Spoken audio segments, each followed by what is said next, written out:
अस्सलाम वालेकुम नाजरीन। ए देखो कि साड़ी एक झटकी जी बोली है जट्टां दी, जो जी वासी वो जी गासी। ए बच्चे माशाल्लाह सिर्फ तेरा बच्चे मोहम्मद फिजान हौली हौली हौली पट्ठे एडी की बच्ची एक कज़न इन दोनों ए गाला ला रही है ते ए मोहम्मद फिजान पट्ठे कुतर रहा है। इन्ने के बाड़ा ने कुतर ही दिते थोड़े जे देखो। हाँ जी, इस वीडियो नू बच्चे ज़रूर देखें और लाइक करो, सब्सक्राइब करो।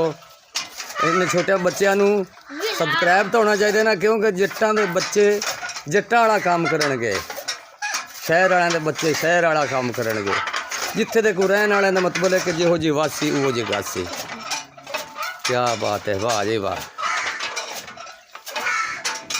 हाँ भी हाँ, ले बा ना मियाँ बीबी। हाँ जी, ला ला ला गाड़ा ला ला, चल भी फिजान शाबाश, वाह भाई वाह, क्या बात है, बल्ले बल्ले बल्ले। ए बच्चों का तामन तुहानू जरूर करना चाहिए है।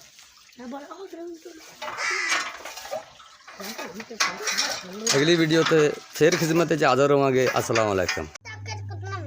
हाँ वेखो इतने जिम्मेवार बच्चे हैं, ये हुण पट्ठे पा के ते अपने वेखांगे तीन डंगर ने किनू पाते ने।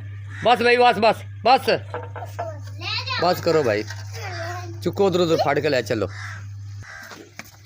ये हुण दरवाजे दे विचों बाहर जा रहे हैं। हाँ भाई चल भाई, हुण पता चलदा है ये 6-6 साल के बच्चे हैं कि वड्डे डंगरां नूं पाउंदे ने जे आप दिहाड़ी नूं पाउंदे ने। ए भाई वाह भाई वाह, उठा दो इनू। उन्होंने छोटी बच्ची नूं पाया ने, विच वड्डे डंगर भी खड़े ने, उधर नहीं लैके गए। चल भाई उठा मोहम्मद फिजान। अरे उन्हें नहीं खाने यार, उन्हें दुध हुण पीता है। इनू उठा उत्ते कर इनू। नहीं नहीं नहीं